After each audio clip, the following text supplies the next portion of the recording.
Bonjour à toutes et tous, merci de nous avoir rejoints ce matin, alors à la fois dans cette salle mais aussi à distance pour la 4e édition des débats d'aujourd'hui, transformation de demain. Et pour ouvrir cette nouvelle étape dans le sillon creusé par le groupe Alpha, j'ai le plaisir de passer la parole à Estelle Sauvat, directrice générale du groupe. Chère Estelle.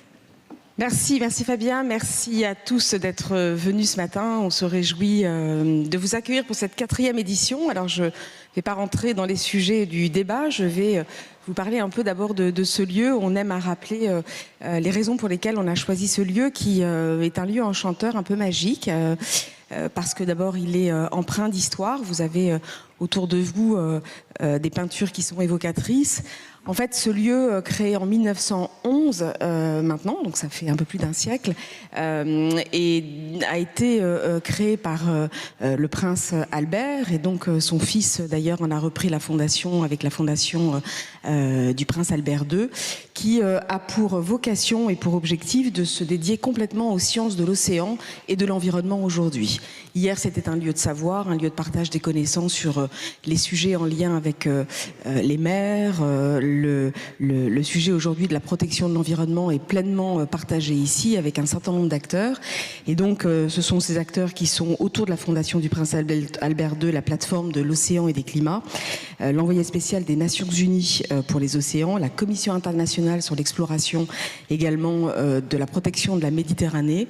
Et puis, vous avez beaucoup d'acteurs experts, entrepreneurs et d'autres acteurs qui y font leurs conférences comme nous. Alors nous, si on a choisi ce lieu qui nous plaît et qui est en résonance avec l'Institut océanographique de Monaco, pour ceux qui l'ont visité un jour ou qui ne l'ont pas encore fait, je vous y invite parce que c'est un lieu absolument magique également. Si on a choisi ce lieu, c'est parce que le groupe Alpha s'est pleinement également engagé sur les questions environnementales, en le traitant comme toujours à sa façon, c'est-à-dire en trouvant les voies et les méthodes qui permettent d'invoquer ces sujets intelligemment au cœur même de l'entreprise, au sein du dialogue social, en faisant en sorte que ce thème soit embarqué par les acteurs, que ce soit les CSE, les directions, et évidemment en recherchant une voie commune, c'est-à-dire un juste équilibre entre ce que doit être l'équation économique, sociale et environnementale.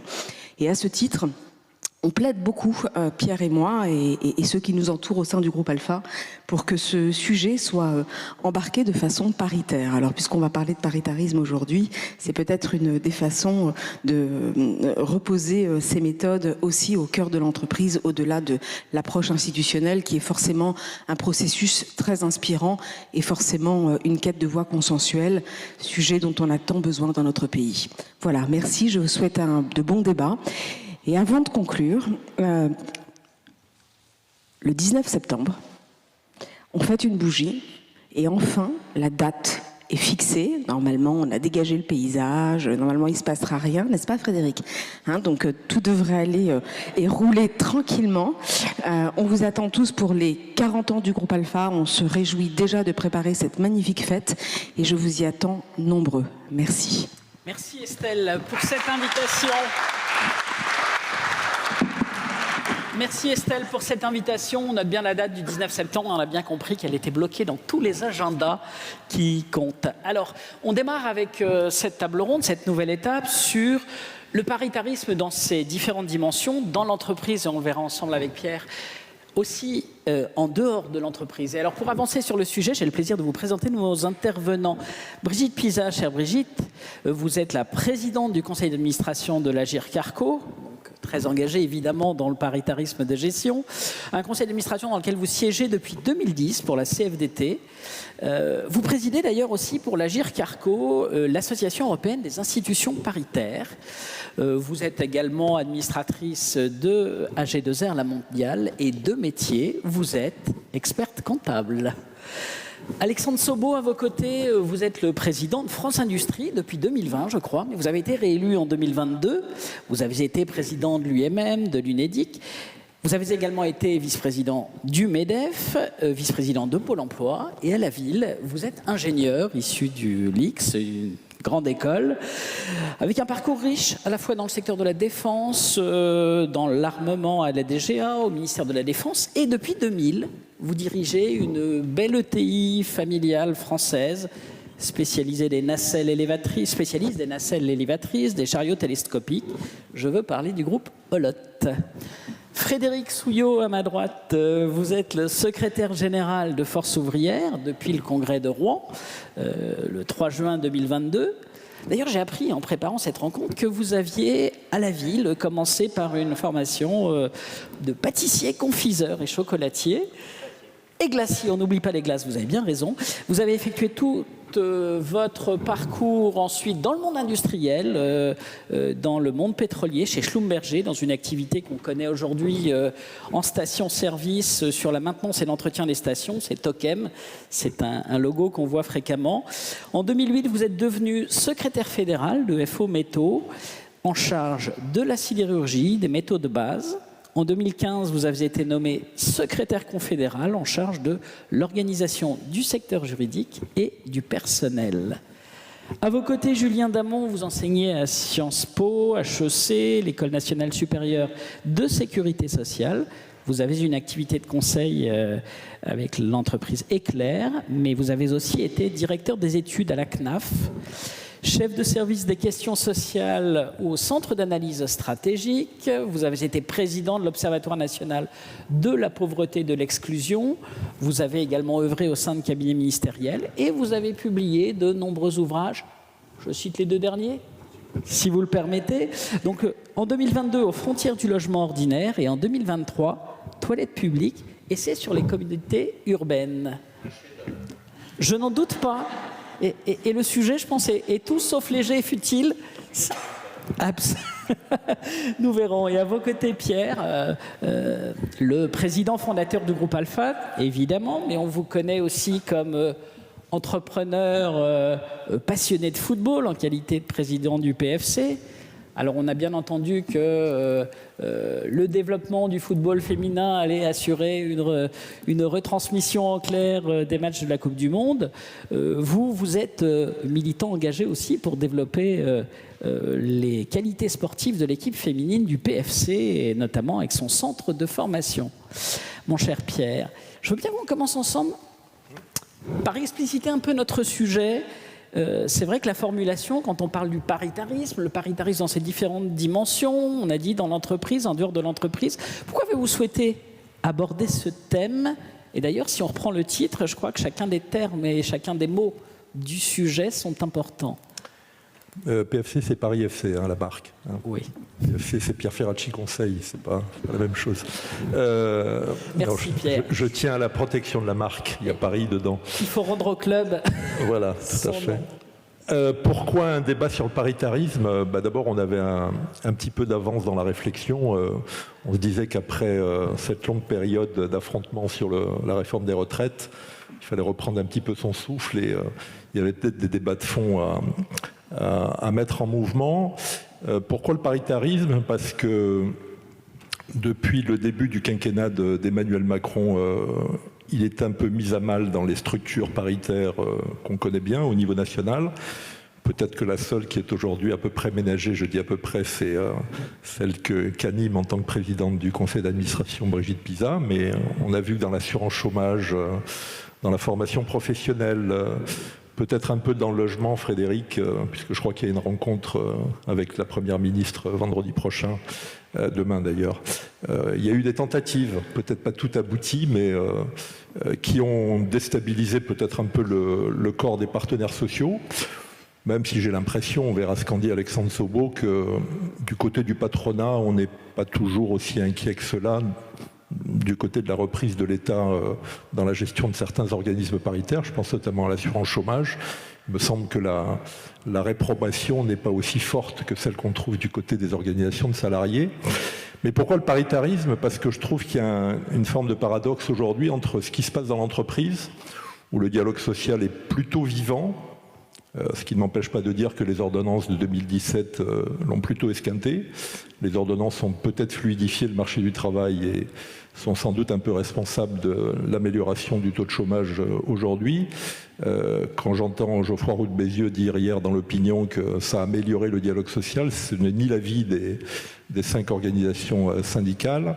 ni l'avis de ceux qui ont mené l'évaluation pour le compte du ministère du Travail, Jean-François Pillard, ex-délégué général de l'UMM, et Marcel Gagnard, qui, quand on lit bien leur dernier rapport d'évaluation, sont assez critiques sur ce qu'ont donné les ordonnances. Donc il y a à la fois un dialogue social dans l'entreprise qui vit, des partenaires sociaux qui essayent d'ailleurs de s'exonérer de la mainmise de l'État qui, depuis le début du premier quinquennat d'Emmanuel Macron, est assez forte. L'agenda autonome a été géré plutôt intelligemment dans la dernière période. Il a donné lieu à quelques accords, signés ou pas signés par les organisations de salariés, mais en tout cas, il a pris ses distances avec une forme d'intervention du côté de l'État. Et puis en même temps, il y a ce paritarisme de gestion qui, de mon point de vue, est bien malade. Alors quand je dis bien malade, ce qui ne veut pas dire mal géré, mais en tout cas où on voit bien que l'intervention de l'État perturbe les partenaires sociaux. Alors certains diront que c'est parce que les partenaires sociaux n'ont pas joué leur rôle et que ça manque parfois un peu de dynamisme dans la gestion, c'est ce qui a été dit dans le domaine de la formation professionnelle notamment. Du côté de l'indemnisation des chômeurs, on sait bien qu'il y a un gros enjeu de rétablissement de l'équilibre des finances publiques aussi qui est posé au travers de cette intervention étatique. Donc il y a à la fois ceux qui disent que la critique est légitime en direction des partenaires sociaux, et puis il y a ceux qui disent qu'il y a tout simplement une volonté de l'État à la fois de maîtriser certains canaux de financement et puis de se mêler un petit peu de tout, ce qui est une des traditions dans notre pays. Il y a un député aussi talentueux soit-il qui à l'Assemblée dit qu'il faut développer la semaine de 4 jours. Je croyais que c'était un domaine plutôt réservé aux partenaires sociaux, dans l'entreprise, dans les branches. Le même député d'ailleurs dit qu'il ne faut pas relever les cotisations sociales parce que ça concerne le pouvoir d'achat des salariés. Je croyais aussi que c'était un domaine réservé des partenaires sociaux dans la démocratie sociale. Donc on voit bien qu'il y a cette volonté permanente de l'État d'intervenir parce qu'il considère que les partenaires sociaux ne vont pas assez vite dans la transformation du pays, ou tout simplement qu'ils font des erreurs dans la façon de transformer le pays. Donc pour moi c'est un vrai débat, et c'est un débat d'autant plus important que la réforme des retraites, on la laisse de côté, ce qui ne veut pas dire que le débat est clos. Je sais en tout cas que pour Frédéric Souillot, ne prévoyez pas une 15e manifestation le 19 septembre, c'est tout ce qu'on demande pour l'instant.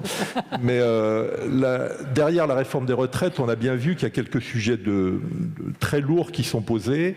Le travail, toutes les questions autour du travail, la réindustrialisation du pays, qui est chère à Alexandre Sobo, mais à beaucoup d'entre nous, avec quelques enjeux aussi de coûts aussi, du travail, d'exonération de charges sociales, de dette publique aussi. Tous les syndicats demandent aujourd'hui une conditionnalité des aides, ce qui fait frémir, là aussi je me réfère à l'interview de Geoffroy Roux de Bézieux hier, le patronat. Il y a les enjeux de la transition écologique, qui vont être extrêmement lourds. Le rapport de Jean Pisani-Ferry et de Selma Mahfouz a mis en évidence que l'investissement serait massif. Et donc ça interpelle aussi l'ensemble des partenaires sociaux. J'ai vu d'ailleurs que le gouvernement avait balayé le rapport assez vite en disant qu'il ne fallait pas relever les impôts et que le diagnostic était bon, mais les solutions n'étaient pas les plus appropriées. Donc c'est l'occasion de se poser cette question du dialogue social, du paritarisme, dans l'entreprise et dans les organismes paritaires où les organisations syndicales et patronales s'entendent en général assez bien, mais où l'État considère que ça ne va pas assez vite et qu'il faut transformer les choses. Donc il me semblait qu'effectivement, après cette longue période d'affrontement qui a marqué le pays, et qui va sans doute laisser quelques traces dans les relations entre organisations syndicales et patronales et le gouvernement, un peu de recul sur ces questions-là était utile. Et vous l'avez dit, Pierre, on va inscrire ce débat dans le contexte, c'est-à-dire la signature des 3 ANI depuis le début de l'année, l'ANI sur le partage de la valeur du mois de février, l'ANI sur la transition écologique et le dialogue social du mois d'avril, et le tout récent, le petit dernier du mois de mai, l'ANI ATMP.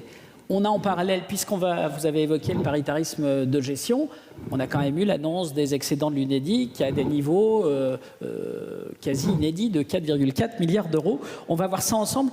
Frédéric Souillot, on évoque donc ce contexte et notamment ces 3 ANI successifs. Alors, même si FO n'est pas signataire de tous ces accords, vous avez pris part à toutes ces négociations. C'est quoi votre regard aujourd'hui sur l'état du paritarisme ? Mon regard sur l'état du paritarisme, quelle que soit la période qu'on vient de passer, Ben, il est celui que porte Force ouvrière, mais pas que nous, toutes les organisations syndicales de salariés. On veut tous faire vivre le paritarisme. Le paritarisme que nous connaissons, le paritarisme de gestion, que ce soit l'Agir Clarco ou Action Logement. Alors c'est demain la signature de la convention quinquennale pour Action Logement. Ben, bagarre que nous avons dû mener, employeurs et salariés, pour que l'État ne remette pas la main sur Action Logement, sa gestion et tout cela. Donc, la question du paritarisme, ben, ça crée aussi de la cohésion sociale dans notre République. C'est les employeurs et les salariés qui gèrent un certain nombre de la retraite complémentaire, Action Logement. On a aussi... pendant longtemps, on a géré la sécurité sociale, l'UNEDIC, et à chaque fois, l'État, qui a un tempo qui n'est pas le même que le nôtre. La négociation, elle est plus longue, et quand on négocie ou qu'on doit prendre une décision, parfois, si certains veulent la mettre au vote, c'est parce qu'on n'est encore pas prêt à prendre cette décision, on doit encore discuter pour trouver une solution qui fasse que, alors elle le dira certainement mieux que moi, mais sur Agir et Arco, la volonté de l'État l'année dernière, c'était de dire, ben, on met la main sur les réserves. Et parfois, quand on a des organismes paritaires qui sont un peu excédentaires, ben, on vient nous expliquer que ça aiderait à rembourser la dette publique. Alors, je suis souvent d'accord avec Pierre, mais là je ne le suis pas parce que ce que vous appelez charge s'appelle des cotisations sociales et du salaire différé. C'est pas autre chose. Oui. Alors après, qu'il y ait des allègements de cotisations négociés, souvent. Bon. Mais l'État, et c'est lui qui a fait cette loi, doit compenser les allègements de cotisations qu'il fait aux entreprises. Aujourd'hui, quand on parle, nous, de conditionnalité d'aide publique aux entreprises, c'est parce qu'à un moment, on prend des aides et ça n'empêche pas l'entreprise de licencier, de délocaliser et continuer à toucher des aides publiques de la France, de notre sécurité sociale et de nos systèmes paritaires. Donc, faisons la part des choses. Je suis aussi pour réindustrialisation, relocalisation, puisque j'ai, hormis mon apprentissage de pâtissier, confiseur, chocolatier, glacier, et de ce temps-là, c'est une bonne idée, j'ai fait ma carrière dans l'industrie. Donc, tout ce que nous avons délocalisé et le départ de l'industrie pour des coûts du travail, entre guillemets, aujourd'hui, avec l'environnement et tout ce qu'on doit faire revenir en France, eh bien, ça coûte plus cher à l'environnement et souvent plus cher aux consommateurs. À l'époque, quand on nous a parlé d'allègement de cotisation, c'était pour rééquilibrer la balance du commerce extérieur. Bon, bah apparemment, il faudrait qu'on fasse une évaluation parce que ça n'a jamais marché. Il faudrait peut-être qu'on réévalue et qu'on regarde les choses, mais surtout, il faut qu'on réindustrialise parce que derrière l'industrie, il y a des emplois, alors pas les mêmes qu'il y a 25 ou même les mêmes qu'il y a 10 ans, mais avec une filière de formation professionnelle et tout cela. Mais les politiques, eux, ont un tempo. D'ailleurs, avant, on avait plus de temps quand il y avait un septennat. Maintenant, avec le quinquennat, ils sont en élection permanente, donc ils voudraient que les partenaires sociaux, les interlocuteurs sociaux avancent aussi vite que le quinquennat ou que ce qu'eux veulent. Donc, le paritarisme, on va continuer. Parce que c'est ce qui fait la cohésion sociale de notre République. Alors vous continuez à produire, on a parlé des ANI qu'on a signés depuis le début de l'année, même si on a un contexte qui peut être plus compliqué, notamment ce qu'on a vécu avec la crise de la réforme des retraites, ça n'empêchait pas de continuer à produire et faire émerger du consensus.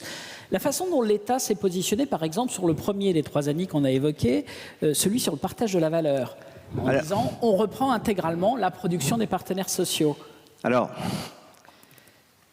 après le deuxième tour de l'élection législative, nous avons dit, et nous l'avons clamé, alors nous, à FO, alors je venais d'être élu, il fallait aussi un peu se démarquer, redonnons la place qui est la sienne à la négociation collective.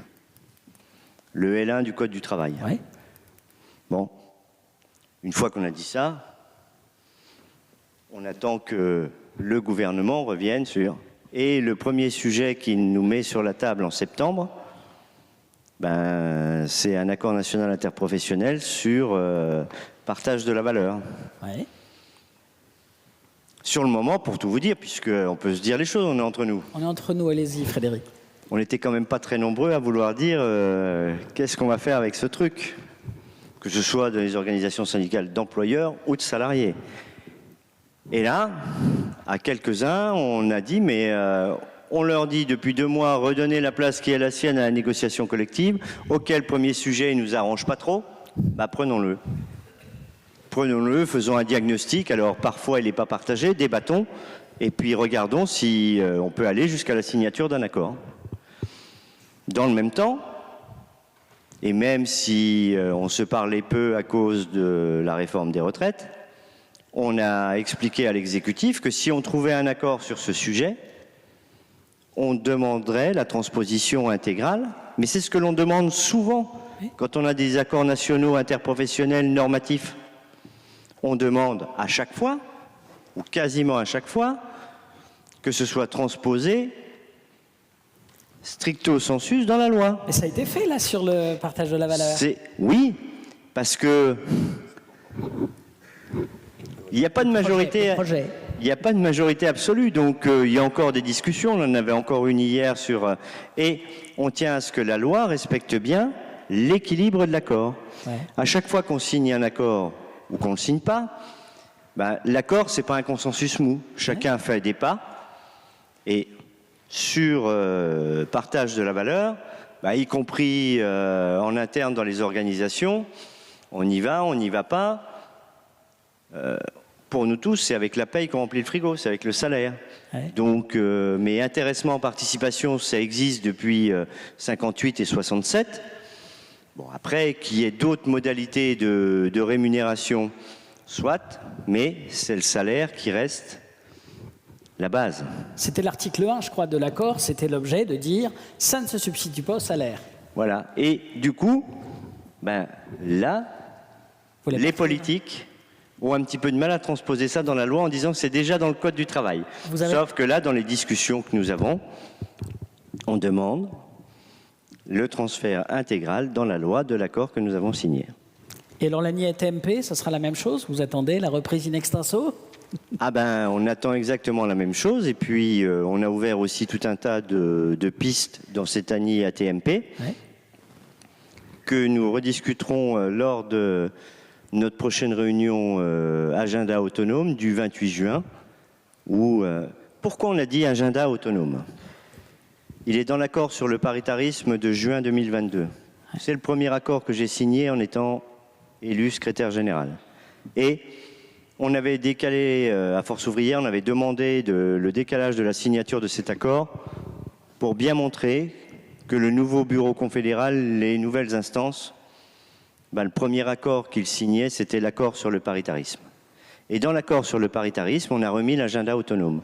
Pourquoi on a voulu mettre autonome? Pas pour faire plaisir à l'UNSA, parce que ni à d'autres. On a mis autonome pour dire au gouvernement, ce sont les partenaires sociaux, les interlocuteurs sociaux qui discutent de ce qu'ils veulent, au moment où ils le veulent, et quand ils trouvent des accords, ben, il doit y avoir transposition dans la loi. Voilà. Alexandre Sobo, je me tourne vers vous, puisque finalement vous représentez sur cette table ronde la partie patronale. C'est important ce que vient de souligner Frédéric, cette espèce d'autonomisation en disant on est adulte en tant que corps constitué collectivement les paritaires. On va définir notre plan de travail et ce dont nous avons besoin. C'est indispensable. Je suis totalement d'accord sur ce point avec Frédéric. Je pense que le point important, c'est autonome. Ouais. Et je pense qu'il faut un tout petit peu remonter, si vous me permettez, à l'histoire de notre pays. On est un pays qui s'est, pas comme d'autres, constitué par l'État. C'est-à-dire que le ciment de l'unité du pays, c'est l'État. Donc on est historiquement un pays jacobin dans lequel l'État s'occupe de tout. Et c'est notre histoire, ça a des bons et des moins bons côtés. Et notamment quand on parle de dialogue social, quand on parle de paritarisme, l'État a une petite tendance à vouloir se mêler de tout. Donc on a obtenu le L1, mais le L1 avec une lettre de cadrage, avec aucune garantie de reprise. Enfin, on a un cadre qui est quand même pas complètement satisfaisant. Et en même temps, c'est notre histoire. Et donc pour moi, le dialogue social, il est ce que les acteurs veulent en faire. Est-ce qu'il y a une volonté partagée de prendre un certain nombre de sujets et de les traiter tout à fait dans l'esprit qu'a décrit Frédéric, c'est-à-dire un diagnostic le plus partagé possible. Si ça c'est pas fait, c'est pas la peine de commencer une négociation. Si on n'est pas d'accord sur l'état des lieux et les grandes choses qu'on veut atteindre dans l'accord, on est sûr d'aller à l'échec. Ou alors, c'est qu'on négocie des guides ou des modes d'emploi non normatifs qui serviront d'éclairage. Bon. C'est pas la même chose, mais si on veut transformer le pays, si on veut faire bouger les choses, ce qui porte, c'est un accord normatif qui dit demain, on fera comme ça. Et on est d'accord pour que, compte tenu de la problématique posée, on fasse comme ça. Et là, on tombe sur deux difficultés. D'abord, dans une concertation, dans un dialogue, on peut être 3, 4, 5. Dans une négociation, j'ai jamais vu de négociation qui marche quand il y a plus que 2 parties. Et donc, où on négocie avec l'État, où on négocie entre nous, mais négocier à 3, moi je ne sais pas faire. Et finalement, je reviens sur mon propos introductif, le dialogue social dans tous ses aspects interpro, c'est ce que les acteurs veulent en faire. Et on est devant ce triptyque diabolique qui est que finalement, dans notre histoire, on ne se fait pas encore assez confiance. L'État, il est régulièrement tenté de confier des choses aux partenaires sociaux, mais il a peur que d'une chose, c'est que le produit ne soit pas à la hauteur de ses attentes. Et là, il nous met des lettres de cadrage. Je pense à la négo chômage de 2018. J'avais fait celle de 2017 qui avait réussi avec le soutien, enfin on l'avait quand même signé avec beaucoup de syndicats. On était 4 signataires du côté syndical, plus toutes les organisations patronales. On avait changé des choses profondes, on avait fait 1 milliard d'euros d'économie, un peu plus. Et on s'était mis d'accord sur une évaluation, un rendez-vous 2 ans plus tard. Et moins d'1 an plus tard, l'État nous dit « ce que vous avez fait suffit pas, il faut remettre l'ouvrage sur le métier et il faut trouver, je sais plus, 1 ou 1,5 milliard de plus tout de suite ». Mais c'est juste, c'est pas qu'on voulait pas, c'est que dans l'histoire de la gestion, c'était pas accessible. Et puis, ça a été évoqué un tout petit peu par Pierre, qui faisait allusion à l'interview de Geoffroy, mais compte tenu de ce qu'on n'a pas cette culture du paritarisme allemand ou notamment des pays du Nord, on n'est pas sûr d'y arriver. Donc chacun se dit finalement le traité entre nous, c'est prendre un risque. Et donc des deux côtés, on se dit finalement, quand le gouvernement est plutôt, j'allais dire, pro-syndicat, ils se disent je ne vais pas trop m'embêter à discuter avec le patronat, je vais plutôt essayer d'obtenir du gouvernement les évolutions que je veux. Et puis quand c'est le contraire, le patronat a cette petite hésitation, pourquoi je vais m'embêter à discuter avec, alors que finalement j'ai une bonne chance d'obtenir ce que je veux. Et finalement c'est ça qu'il faut résoudre. Et il faut le résoudre avec 2 choses, Frédéric l'a aussi très bien dit, le temps. Non mais le temps du dialogue social n'est pas le temps du politique. Et donc, à un moment donné, il faut ou qu'on anticipe des choses pour être prêt quand le sujet est mis sur la table par le politique, ou que le politique accepte que des sujets qu'on traite prennent plus de temps que ce qu'il voudrait. Et puis après, il y a le respect du champ. Il y a eu quelques exemples de données, je partage la question. La semaine de 4 jours, c'est un sujet des partenaires sociaux. L'évolution des salaires, c'est un sujet des partenaires sociaux. Après, si l'État veut contribuer en baissant les impôts ou des choses comme ça, il est tout à fait libre de le faire. Mais vu l'état de nos finances publiques, je ne suis pas sûr que ce soit ni un système pérenne, ni très accessible à court terme. Mais voilà, donc il faut bien clarifier ce qu'on veut. Et pour moi, le dialogue social interpro, c'est de la confiance entre les acteurs, du temps et une photo très claire du rôle de chacun. Il y a peut-être 2 points d'optimisme quand je vous entends. Le premier, c'est que sur l'agenda autonome, qui était évoqué par Frédéric, finalement, comme observateur, hein, je suis journaliste, vous avez obtenu gain de cause. On a eu un agenda social gouvernemental qui finalement converge et aujourd'hui s'est approprié le rythme de vos priorisations. Non mais moi quand je dis autonome, je ne demande pas l'avis du gouvernement.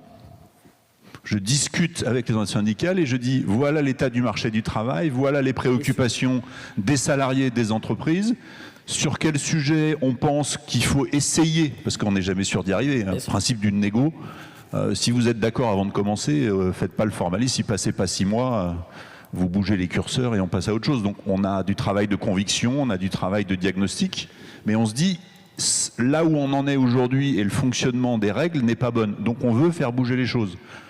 J'ai pas besoin de l'État pour définir les domaines dans lesquels ça bouge. Ensuite, la question qui va se poser, c'est si je trouve un accord, cet accord peut entraîner des modifications législatives et là, évidemment, les partenaires sociaux n'ont pas ce pouvoir.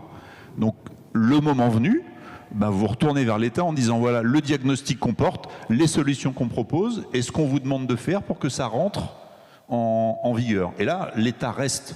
La légitimité ultime, c'est celle du peuple, c'est celle de l'État, du gouvernement et surtout du Parlement. Il décide de dire oui ou de dire non. Il fait son travail de législateur et au passage, il peut oublier. Mais il y a quelques principes, et notamment pour nous donner une chance que ça marche, je pense que l'idée que quand un accord est obtenu, il est ou refusé ou transcrit intégralement est un excellent principe. Simplement, ce principe, il se heurte à un autre principe qui est la liberté du droit d'amendement de nos parlementaires. Oui. Donc, comment on concilie les deux ? Moi, ma réponse dans ce domaine, elle est assez simple. Si on est assez fort ensemble, si on traite les vrais sujets du pays, et si on apporte des vraies réponses, en ayant fait des compromis, le principe d'une négo, c'est que j'en ai fait quelques-unes. Une fois j'ai réussi, une fois j'ai échoué, mais c'est des sujets compliqués. Si c'est pour traiter des sujets simples, on n'a pas besoin de vous. On n'a pas aussi, on peut le faire aussi, mais la valeur, elle est quand on est capable de traiter des sujets difficiles. Et c'est de dire, une fois qu'on a traité un sujet difficile, qu'on apporte une solution qui rassemble la majorité des organisations patronales et syndicales. Moi, je suis politique, j'ai pas forcément envie de m'embêter à consommer du crédit pour faire autre chose. Mais donc, si je le porte ensemble suffisamment fort, comment je suis assez respecté par la démocratie parlementaire pour dire, ils ont trouvé une solution, je la respecte. Mais demander aux parlementaires de se dessaisir a priori de leur droit d'amendement, il me semble que c'est une atteinte assez importante à la démocratie parlementaire. En revanche, être ensemble suffisamment fort pour que quand j'ai un accord, il n'ait pas envie de l'exercer, je pense que ça, c'est la bonne façon de faire. Et avec l'autre élément de contexte sur lequel je voulais m'appuyer dans votre propos, on est entre nous, on se le dit, vous auriez très bien pu, dans ce que vous illustriez, être dans la stratégie où finalement le gouvernement est assez proche de nos attentes sur un certain nombre de points, et pourtant vous prenez le risque de la négociation. C'est une prise de risque. Vous auriez pu être attentiste en disant finalement on fait une partie du boulot pour nous. Il y a des sujets où je pense qu'on a été attentistes tous, c'est-à-dire suivant l'orientation du gouvernement, vous pouvez retrouver ce que je décris, vous retrouvez les deux situations dans les deux camps. C'est-à-dire que de temps en temps, c'est le patronat qui est attentiste, de temps en temps, c'est les syndicats qui sont attentistes, de temps en temps, on a envie de faire ensemble.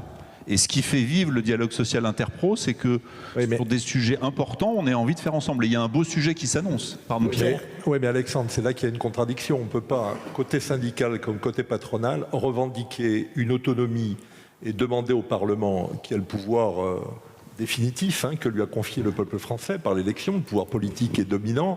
On ne peut pas lui demander de transcrire systématiquement ce qu'on a signé, tout en disant ce que tu dis. C'est-à-dire, quand il y a un gouvernement de gauche, les syndicats laissent faire le gouvernement. Quand il y a un gouvernement, en même temps, je ne sais pas comment il faut le qualifier, le patronat ne bouge pas. Les ordonnances sont un bon sujet. Les ordonnances ont traité des sujets qui relèvent des partenaires sociaux pour l'essentiel. C'est quand même la transformation du marché du travail. Bon, là, le patronat a laissé faire, les syndicats forcément ont critiqué, mais c'est là que je pense qu'il y a une contradiction. Votre volonté, que je partage, d'être autonome sur des sujets qui relèvent de la démocratie sociale, se heurte au fait que sur des sujets tout aussi importants et qui relèvent de la démocratie sociale, vous laissez le gouvernement faire. Alors, pour être juste, de temps en temps, on idéalise la démocratie sociale allemande. Bon, les lois Hart, c'est aussi les partenaires sociaux qui ne se mettent pas d'accord et le pouvoir fédéral qui intervient en transformant totalement le marché du travail. Donc ça arrive aussi dans d'autres pays. Et puis on a effectivement le sujet des seniors. Est-ce qu'on est d'accord pour dire qu'on a un objectif commun qui est de se mettre au meilleur standard européen du taux d'emploi par classe d'âge ? C'est-à-dire que pour répondre à nos défis, et en particulier la transition écologique, dont le rapport Pisani Ferry, ouais. et puis inspectrice du travail qui l'ont fait récemment, identifie qu'on a besoin de montants considérables. Donc on va avoir besoin de ressources pour financer la transition écologique, puisque la vitesse nécessaire pour sauver la planète n'est pas la vitesse que l'économie, si on la laisse fonctionner tout seul, permet d'atteindre. Donc il faut un soutien public sous forme de réglementation, sous forme de financement, sous forme d'accompagnement. Ça va coûter des dizaines de milliards. Donc comment on trouve cette ressource? Alors il y a des gens qui vous disent qu'il n'y a qu'à augmenter les impôts, mais dans un pays où on a déjà le taux de prélèvement obligatoire le plus élevé d'Europe, ou quasiment, où l'acceptabilité, les sujets de pouvoir d'achat sont élevés, et où les montants à lever ne permettent pas, parce qu'il y a toujours l'idée en France extraordinaire qui est on peut augmenter les impôts mais pas les miens. Bien sûr. Mais il y a des sujets où ça marche. Ouais. Enfin, en tout cas, quand on fait des chiffres, s'il faut trouver 2 milliards, ça marche. Quand il faut trouver 20 milliards tous les ans, c'est simple, ça ne marche pas. Et donc, la seule réponse qu'on peut apporter, c'est d'augmenter la création de richesse de notre pays. Et la façon la plus indolore socialement, c'est d'aider tous ceux qui pourraient travailler et qui ne travaillent pas à le faire, quel que soit l'endroit où ils sont sur le marché du travail, tout en continuant à accompagner ceux qui ne peuvent pas. Et donc, est-ce qu'on est d'accord sur l'objectif? Et puis ensuite, on regarde, et donc sur la partie senior, il faut regarder qu'est-ce qui est possible de faire, pourquoi certains pays ont fait mieux que nous, quel type de dispositions ils ont pris, et puis il faut accepter aussi, et je vais sans doute anticiper sur une remarque de Frédéric, il faut aussi accepter de regarder les endroits où les gens ne peuvent pas, où les gens ont des vraies difficultés pour des raisons tout à fait légitimes, et comment on les accompagne, ou bien dans un schéma de départ anticipé, ou bien dans des schémas de reconversion. Mais est-ce qu'on est d'accord que l'objectif de dire qu'il faut augmenter le taux d'emploi dans les différentes catégories, quand on n'est pas aux meilleurs standards européens, puisqu'on a un modèle social à partager, à respecter, moi je pense que l'idée qu'on va bouleverser tout ça avec violence, c'est quelque chose qui n'a aucune chance d'être accepté par nos concitoyens. Donc dans un environnement connu, où est-ce qu'on peut faire mieux et pourquoi? Diagnostic partagé, identification des solutions apportées par les uns et les autres. Et est-ce qu'il y a un chemin? Quand il y en a un, on essaye de signer un accord, et puis quand il n'y en a pas, il faut le constater de bonne foi. Frédéric, un petit mot avant que je fasse réagir Julien Damon sur ce niveau de négociation, sur le constat, le point de départ. Ce que nous disons depuis le mois d'octobre, à la Première ministre, à l'exécutif, au président de la République, prenons les choses par le bon bout. Le bon bout, c'est l'emploi. Et depuis le début. Et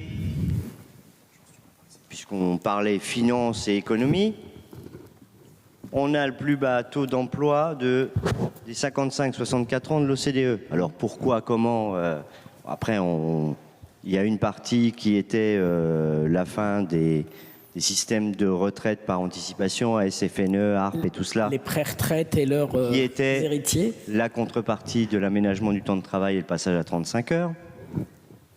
Et Jean-Hervé Lorenzi, qui n'est pas un économiste atterré, la chaire Aix-Marseille, avait fait une étude et une analyse qui disait que si on augmentait de 10 points tous les ans le taux d'emploi des 55-64 ans, avec toutes les mesures qu'il faut mettre en place pour l'augmenter, c'est 50 milliards dans les caisses en 2032.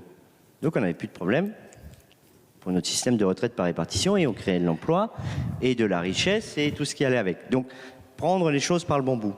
Aujourd'hui, le gouvernement, l'exécutif dit « Bon, on a reculé l'âge de départ à la retraite, maintenant prenez les choses par le bon bout. » On va se mettre autour de la table, on doit en rediscuter de l'emploi des seniors. Mais l'idée, on n'aurait pas eu 6 mois de conflits sociaux si on nous avait laissé faire. Alors, c'était pas Alexandre.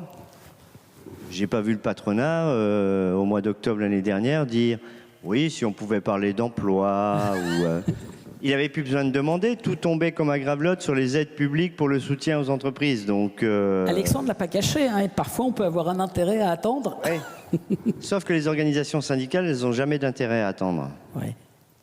Parce que les travailleurs, non. Sur l'aménagement du temps de travail, la loi 35 heures de l'époque, On était quelques organisations syndicales qui disaient que si on le fait que par la loi, sans négociation, les effets secondaires, ce que l'on connaît encore aujourd'hui, ils vont être lourds pour les travailleurs. Alors, les salariés que nous représentons, on ne peut pas attendre qu'un gouvernement décide ou fasse à notre place. De toute façon, il ne le fera jamais aussi bien que nous-mêmes. Et quand nous trouvons un accord, chacun fait un pas. Si on demande à l'État de le faire, l'État il va faire le pas tout seul, et les effets de bord, les écueils et tout ça, il va les rayer. Maintenant, sur ce que disaient Pierre et Alexandre, bien évidemment, au Parlement, alors quand il y a majorité absolue, c'est parfois plus simple, y compris pour le gouvernement. Ça n'empêche pas qu'ils trouvent quelques artifices constitutionnels, qui sont constitutionnels, bien entendu, pour essayer de faire passer ce qu'ils veulent. Sur la transposition d'un accord, oui, à chaque fois qu'on le porte, nous, fortement, il y a moins d'amendements.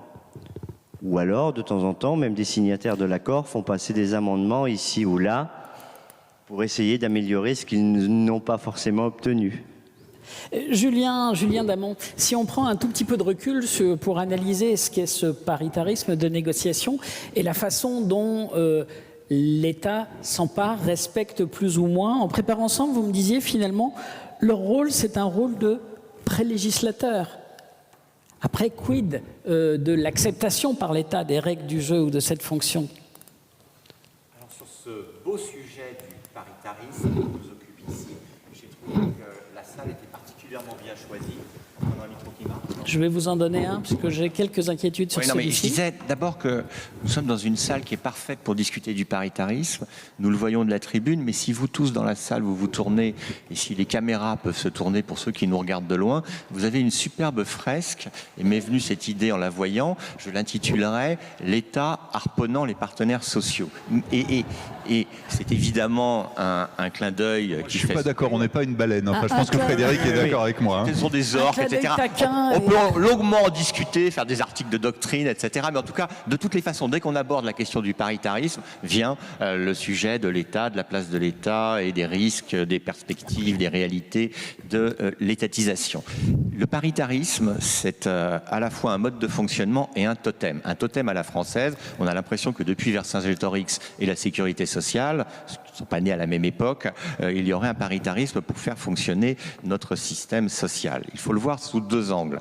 Il y a ce sujet que vous baptisez paritarisme de négociation qui relève du droit du travail. Et pour répondre immédiatement à votre question, depuis cette célèbre nouvelle rédaction de l'article 1 du Code du travail, la doctrine considère que les partenaires sociaux ont été érigés en co-législateurs, voire en pré-législateurs, dans un cadre, serait vrai, très contraint. Donc il y a ce sujet du droit du travail dont nous avons essentiellement parlé depuis notre début de discussion. Et il y a un sujet plus large encore, qui est le sujet de la sphère de la protection sociale et le sujet du droit des prestations sociales. Et là, en la matière, il faut faire, sans vous embêter longuement, un brin d'histoire et de tri sélectif, si j'ose dire, au regard des différents risques de protection sociale. On a souvent l'impression que le paritarisme, mis en avant comme un totem, serait le mode de gestion de la sécurité sociale. Ça n'est pas vrai. En 1945, ce qui est mis en place, c'est un système dit de démocratie sociale, terme qui a été employé, avec d'ailleurs des élections, il n'y en a plus eu depuis le début des années 80, pour élire des représentants, principalement des représentants salariés. En 1945, vous n'aviez pas de paritarisme, hein. Les partenaires sociaux, c'était à la tête des conseils d'administration des caisses de sécurité sociale, c'était essentiellement les organisations syndicales. Le paritarisme est un mot qui s'emploie en réalité depuis peu de temps. La première occurrence, je suis allé regarder ça, du paritarisme dans le journal Le Monde, voyez-vous, c'est en 1967. Au moment où on crée, c'est votre année de naissance, bien sûr. C'est au moment, c'est l'année de naissance de l'ANPE aussi. Vous voyez, deux institutions nées la même année. Mais en 1967, vous avez aussi des ordonnances célèbres que les syndicats ont longuement baptisées les ordonnances scélérates de Monsieur Jeanneney, qui met en place le paritarisme. Au départ, les syndicats ne voulaient pas du paritarisme. paritarisme. Pourquoi cela? C'est parce que ça revenait à mettre à parité le nombre de représentants des employeurs et le nombre de représentants des organisations syndicales. Mais par rapport à ce qui nous occupe ici, dès 1947, à côté de la sécurité sociale, se met en place le régime Agirc-Arrco, dont on va parler, enfin le régime Agirc, pardon, au tout départ, qui est, lui, parfaitement paritaire. En 58, vous connaissez ça tous par cœur ou presque, hein, le général de Gaulle demande aux partenaires sociaux de se débrouiller pour mettre en place un régime d'assurance chômage, c'est l'UNEDIC, mais de tout ça, on ne parle pas de paritarisme, hein. Et ça devient un mot critiqué, un mot pour critiquer le système qui fait fonctionner les organisations de protection sociale en France, plutôt à partir du débat des années 80. Et aujourd'hui, on le totémise un peu comme synonyme à la fois de démocratie sociale, synonyme de dialogue social, alors que je pense qu'il faut bien distinguer ce qui relève du droit du travail, d'une part, qui nous occupe beaucoup dans la discussion, et ce qui relève du droit de la protection sociale. Et sur le droit de la protection sociale, la tendance historique, c'est que nous avons un système qui est né pas de l'État fondamentalement, mais des professions. Nous avons un système de protection sociale qui est d'abord professionnel, qui légitime pleinement que dans les différentes branches professionnelles, vous ayez des représentants des deux parties qui discutent du montant des cotisations, du montant des prestations. C'est un système professionnel qui s'est universalisé. C'est-à-dire que ne sont plus couverts seulement ceux qui cotisent, mais l'ensemble de la population. En matière d'assurance maladie, c'est extrêmement clair. En matière de retraite, bien moins. En matière d'accident du travail, encore moins. Ce sont des risques parfaitement professionnels. Mais en matière de famille, jusqu'en 78, il fallait cotiser pour avoir des prestations familiales. Enfin, il fallait que les employeurs aient cotisé pour avoir des prestations familiales. Désormais, ça n'est plus le cas. Donc, rebattre les cartes du paritarisme et de la place accordée aux partenaires sociaux dans le paritarisme dit de gestion est quelque chose d'absolument crucial. Parce que vous avez une sorte de paritarisme d'apparat dans certains pans de la protection sociale, quand dans d'autres pans, c'est un paritarisme de pleine responsabilité. Et je terminerai pour dire que c'est un mythe que de parler du paritarisme à la française, parce que ça a toujours été du tripartisme. Un tripartisme, c'est pas seulement un petit mot pour faire joli, hein, c'est le principe fondateur de l'OIT. Vous avez les syndicats, le patronat et l'État. Et dans certains dossiers du paritarisme qu'on n'a pas encore évoqué là, parce qu'on a fait un peu de développement sur le logement, c'est vrai que Action Logement, ou en tout cas le 1% logement est de plus en plus étatisé. L'Agirc-Arrco, on va la célébrer comme étant une institution pleinement paritaire. Longtemps, il a été dit que c'était l'UNEDIC, le vrai paritarisme. Disons que ceci s'est un peu atténué avec la mise en œuvre de Pôle emploi. Mais vous avez un autre dossier que celui de la formation professionnelle, où on a un système qui est dit quadripartite. Oui. État, formation État, les syndicats, le patronat et les régions. Collectivités. Et tout ceci pour dire que je pense, sur ce paritarisme en général, qu'il y a une vitalité extraordinaire qui va jusque dans la rue, hein, mais en tout cas une vitalité extraordinaire pour la négociation, et qu'en matière de gestion, il y a peu de révision d'un système qui fait que, puisqu'on participe un peu à tout, on ne dit pas ce qu'est la place éminente qui doit être réservée aux partenaires sociaux pour gérer certains risques, et la place où il devrait, de mon petit point de vue, avoir moins de temps à y perdre pour gérer des risques qui ne sont plus professionnels mais parfaitement universels. On va voir le sujet avec Brigitte Fiza, dont je rappelle que vous êtes la présidente de l'Agirc-Arrco. Donc évidemment, vous êtes engagée, j'ai presque envie de dire militante, dans le paritarisme de gestion, avec un régime dont on met quand même souvent en avant une forme de responsabilité, de bonne gestion. Puisque le régime se porte pas mal. Quel état des lieux, vous qui le vivez de l'intérieur, portez-vous, faites-vous de ce paritarisme de gestion ? Alors je me retrouve dans tout ce qui a été dit. Le paritarisme de gestion, pour moi, c'est, je dirais pas que c'est un miracle, mais presque. Parce que c'est quand même un endroit consensuel où des représentants des entreprises et des salariés gèrent un risque, surtout à l'Agirc-Arrco, qui est le risque de la retraite complémentaire, hein, on va dire ça comme ça, mais qui le gère en ayant le même objectif, maintenir un niveau de couverture et de protection pour les collaborateurs des entreprises du secteur privé. Et j'ai envie de vous dire que ce sont ceux qui payent qui gèrent le risque. Et là, déjà, ça prend une autre proportion. Il n'y a absolument pas de cotisation venant d'ailleurs que des bulletins de salaire partagés entre la cotisation salariale et la cotisation patronale pour faire fonctionner le régime. Vous parliez de temps long pour le paritarisme. Le régime Agirc-Arrco, depuis 75 ans, il s'est transformé. On n'a pas vu de horde de gens dans la rue pour se battre contre les réformes de transformation du régime Agirc-Arrco. On est passé de multiples caisses de retraite professionnelles à un régime unifié en 2019 qui a permis de sauver l'Agirc, qui avait été mise à mal par des réformes, notamment sur le plafond de la sécurité sociale, qui l'ont obligé à manger ses réserves. Et à un moment donné, on s'est mis autour de la table et on s'est dit, qu'est-ce qu'on fait? Est-ce qu'on sauve le soldat Agirc-Arrco? Oui. Et on a mis le temps, mais on a trouvé aujourd'hui le moyen d'avoir un régime de retraite complémentaire parfaitement équilibré, pérenne dans le temps et qui assure la retraite d'aujourd'hui sans peser sur les générations futures, c'est-à-dire avec une règle d'or, nous les partenaires sociaux, on a eu la force de se dire qu'on ne paierait pas la retraite complémentaire des salariés du privé en ayant recours à la dette. Bon, forcément, et il ne faut pas les opposer. Il ne faut pas opposer la gestion des partenaires sociaux dans le régime Agirc-Arrco avec la gestion pseudo-paritaire du régime de base, parce que nous n'avons pas les mêmes objectifs, je pense. Mais nous, notre volonté à nous, c'est d'être dans le temps. Dans un régime, dans la gestion paritaire, vous avez des mandatés, ce sont des organisations, il n'y a pas de personnes, ce sont des organisations sur le temps long qui mandatent des gens pour gérer un système qui perdurera dans le temps et qui sera, dans son évolution, le fruit de négociations concertées. Alors, ça va peut-être vous paraître idéaliste, mais dans le conseil d'administration de l'Agirc-Arrco, vous avez un collège patronal, 15 personnes, un collège salarié, 15 personnes. Dans le collège salarié, vous avez le même nombre de représentants des 5 organisations syndicales, quelle que soit leur représentativité au plan national. On a 3 FO, 3 CGT, 3 CFDT, 3 CFE-CGC, 3 Pourquoi d'ailleurs c'est une source d'étonnement de ne pas lier ça à des résultats électoraux? Mais non, parce que ça n'est pas pareil. En fait, pour moi, alors mon avis est peut-être un petit peu,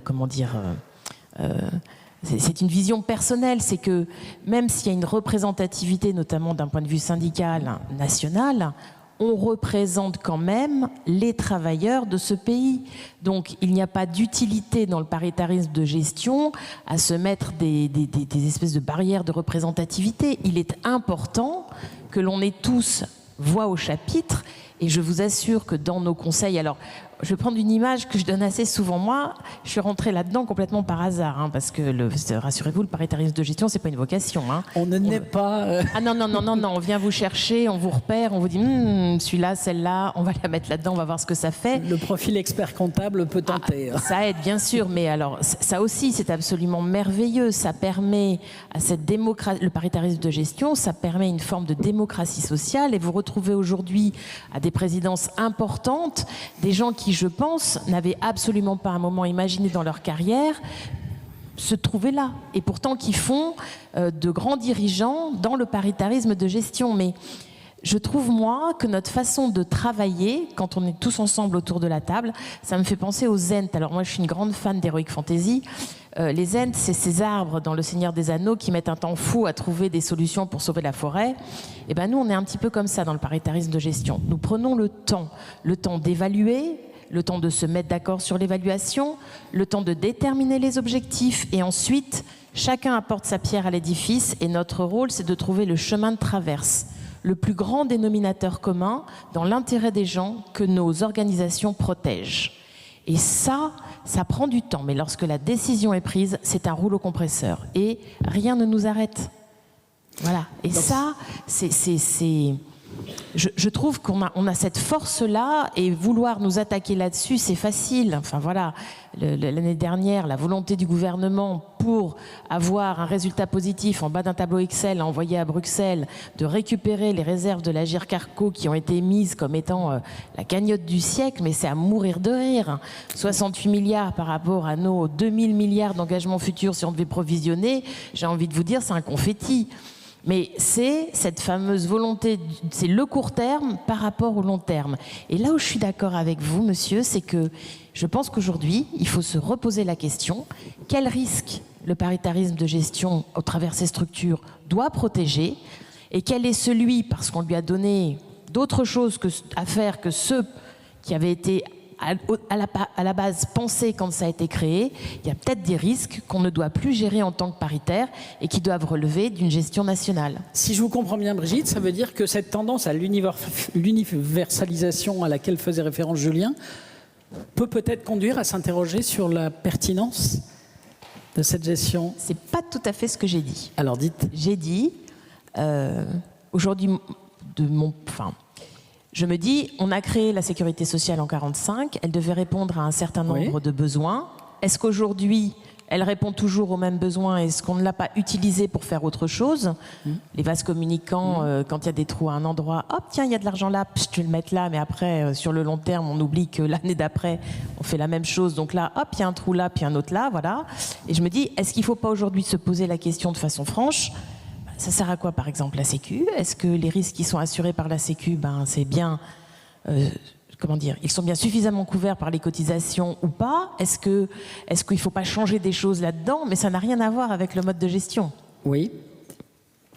Si on prend l'assurance chômage, par exemple, la gestion d'un régime, avec ces régimes totalement aussi dérogatoires qui peuvent coexister, est-ce que la place ou la suite de cette gestion paritaire se pose ou pas? Avec des résultats, on l'a dit, positifs. C'est-à-dire que pour l'instant, il y a une gestion... Oui, mais c'est des résultats positifs sur le court terme parce que le marché de l'emploi a explosé depuis 2 ans après le Covid. Voilà, c'est mécanique.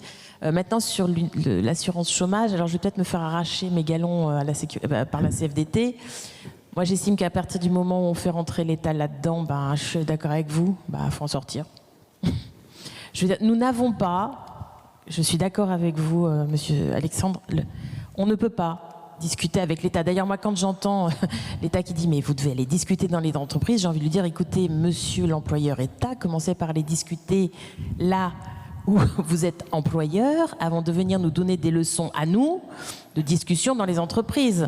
Faites ce que je dis, ne faites pas ce que je fais. » Enfin, moi, ça me met dans des états... Alors ça, pour le coup, je monte en pression parce que je me dis, mais comment des gens qui n'ont jamais foutu le pied en entreprise, jamais négocié un accord salarial en entreprise, viennent vous édicter des règles dont ils ne connaissent même pas la finalité. C'est hallucinant. Enfin, il n'y a pas de dialogue social dans la fonction publique. On voit bien ce que ça donne aujourd'hui. Dans les entreprises, vous voulez garder vos salariés, vous discutez. Moi, je viens du monde industriel comme toi, Frédéric, je viens du monde du pétrole. Si vous n'allez pas discuter avec les raffineurs dans les raffineries, si vous fermez la raffinerie, ça vous coûte 1 million d'euros par jour d'arrêter une raffinerie. Donc forcément, à un moment donné, il y a des actionnaires qui sont là, on va discuter avec les salariés et on prend en compte leurs besoins et les besoins de l'entreprise pour trouver un chemin de traverse pour une négociation.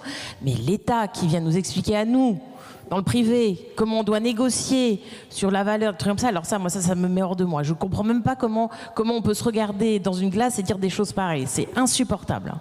Pierre, ils sont sans concession sur le portrait dressé de la démocratie sociale et puis n'hésitant pas à mettre le caillou dans le jardin de l'État qui a parfois eu du mal à vivre avec ça. Non, mais la critique vis-à-vis de l'État, on peut la partager quand il se mêle de choses qui ne relèvent pas de ses compétences et où les partenaires sociaux excellent. Après, là où c'est délicat, et moi je partage beaucoup de points de vue qui ont été exprimés, mais encore une fois, tant que le champ occupé par les partenaires sociaux n'est pas suffisamment défini, suffisamment large, vous n'empêcherez pas l'État ou le Parlement d'assumer leurs prérogatives. Bon, on est bien content de trouver l'État d'ailleurs quand il y a une pandémie qui dévaste tout et qu'il faut soutenir et l'économie et les salariés. Là, il n'y a pas de problème, l'État est tout puissant. Bon, après, on se retrouve avec 3 000 milliards de dettes. Effectivement, on se pose la question de savoir comment on les résorbe. Mais la question, je prends le problème de la formation professionnelle. Qu'est-ce qui a été reproché légitimement par l'État aux partenaires sociaux? Et à mon avis, légitimement, c'est de s'occuper de ceux qui étaient en emploi, de s'occuper un peu moins de ceux qui étaient hors d'emploi, les demandeurs d'emploi, ou les jeunes qui arrivaient sur le marché du travail et qui avaient du mal à s'insérer. Bon, c'était pas totalement faux. Alors, c'était pas totalement faux. Peut-être qu'il faut tout simplement, là-dessus, je rejoins Brigitte, peut-être sur ce que doit faire l'un et ce que doit faire les autres. Peut-être que la puissance publique est mieux à même de s'occuper de ceux qui sont en transition sur le marché du travail, qui ont quitté leur emploi et qui sont censés le retrouver le plus vite possible. On n'empêchera pas les entreprises, à un moment donné, alors c'est peut-être un débat d'ailleurs, là je vais utiliser le football d'ailleurs, on n'empêchera pas les entreprises de former d'abord les salariés qui sont dans l'entreprise et qui sont censés y rester. On sait très bien que de temps en temps, notamment dans les petites, l'employeur va avoir du mal à faire un investissement formation en se disant, dès que le salarié sera formé, il sortira, il ira chez mon concurrent. C'est pour ça que je vais utiliser le football. Il y a un système qui marche très bien dans le football, au niveau planétaire d'ailleurs. C'est quand un jeune club amateur ou professionnel forme et qu'il perd un joueur, il reçoit quasiment tout au long de la vie de ce joueur des indemnités de formation liées au temps qu'il a passé dans le club formateur. Et c'est tracé au niveau européen et au niveau mondial. J'ai toujours dit que de temps en temps, il y avait des choses dont il fallait se débarrasser qui existaient dans le domaine du football et d'autres qu'il fallait copier. Ça, c'est un bon système. Je pense qu'on assurait beaucoup plus facilement l'investissement dans le développement de compétences si les entreprises étaient assurées que ce qu'elles font pour un salarié, même s'il quitte l'entreprise, se traduit par une rémunération à un moment ou à un autre pour l'entreprise qui a été formatrice. Donc il faut réfléchir à ce type de relation avec l'État.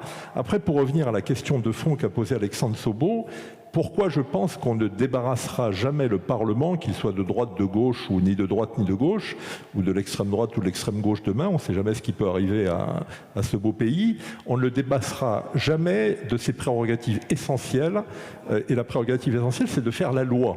Alors, comment les partenaires sociaux peuvent convaincre l'État de ne pas toucher à un ANI? Et par la conviction, par la qualité de cet accord, par la qualité de leur compromis et de leur consensus. Quand on est 8 autour de la table, si les 8 signent, c'est plus difficile à toucher que quand il y en a 3 ou 4 qui signent et 3 ou 4 qui ne signent pas. Non, mais c'est une réalité. On n'empêchera pas l'État d'être attentif à ça, parce que contrairement aux pays qu'on cite souvent, je suis d'accord avec Frédéric, de temps en temps on va chercher l'Europe quand ça arrange, parfois c'est le patronat, parfois les syndicats. Je pense que sur les accidents du travail, il faut copier aussi ce qui se passe dans les pays européens, on est plutôt en queue de peloton, hein, mon cher Alexandre. Il faut travailler... Si, on peut prendre les différentes analyses comme... En matière de gouvernance d'entreprise, on peut aussi copier les 13 pays qui ont traité les administrateurs salariés de façon un peu plus satisfaisante que chez nous. Mais moi, je suis pour les comparaisons européennes. Mais en tout cas, plus le compromis est puissant entre partenaires sociaux, plus l'État sera en difficulté pour modifier un ANI qui a été signé.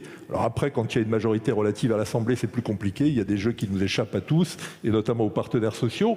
Mais en tout cas, c'est évident que c'est plus difficile en France à 8 que dans les pays voisins où on est 2, où il y a une organisation côté salarié, une organisation côté patronal. Bon, ça, il faut en tenir compte. Et l'État utilise ça, effectivement, pour se mêler un peu trop souvent du jeu. Je suis d'accord avec Brigitte. L'employeur public de regarder un petit peu ce qui se passe dans la fonction publique avant de se mêler de la semaine de 4 jours ou des cotisations patronales ou salariales, etc., etc. Mais la force du compromis est la meilleure façon de convaincre le Parlement de ne pas toucher à un accord. Et on l'a vu récemment d'ailleurs. Hein. Alors moi, sur le partage de la valeur, je ne vais pas dire que c'est un accord extraordinaire. Hein. Laurent Berger disait hier que c'est un petit accord qu'il faut prendre tel quel, qui va dans le bon sens. Le partage de la valeur, c'est d'abord le partage salaire-profit. La répartition des résultats par l'intéressement et par la participation, c'est important que les petites entreprises demain en profitent davantage, mais ce n'est pas par ce biais-là qu'on va régler le problème du partage de la valeur. Mais c'est un pas en avant en ce moment qui est utile. Je veux dire, comme les autres accords qui ont été signés plus ou moins unanimement sont utiles aussi. Mais encore une fois, l'État, vous ne le débarrasserez jamais, et c'est normal. Le pouvoir politique, au final, est dominant. Je veux dire, c'est le mandat que lui donne le peuple français, et on est bien content, encore une fois, de le trouver, y compris sur des enjeux qui sont essentiels pour la démocratie sociale. Je veux dire, la gestion de la pandémie, ou les ordonnances qui modifient totalement le marché du travail, c'est aussi des enjeux qui auraient pu être traités par les partenaires sociaux à bien des égards. Puis on a eu besoin de l'État, soit parce que c'était trop lourd sur le plan financier pour que les partenaires sociaux se mettent d'accord sur le compromis que j'évoque, soit pour les ordonnances sur le marché du travail, parce qu'il y avait un désaccord total entre organisations syndicales de salariés et organisations patronales. Et les uns applaudissent aujourd'hui ce qui a été fait depuis 2017, et les autres continuent à le critiquer avec plus ou moins de vigueur. Il y a peut-être un enjeu aussi, c'est de convaincre l'État quand même de la capacité des partenaires sociaux à produire ce qu'ils ont fait depuis le début de l'année. Est-ce que le conflit des retraites qu'on vient de vivre n'est pas la démonstration? L'État avait réagi plutôt négativement quand la question de l'agenda social a été posée, l'agenda autonome. Hein. Il s'était dit, oh là, absolument. Vous n'allez pas faire ça sans nous. Bon, finalement, il avait son agenda les partenaires sociaux ont avancé, bien sûr.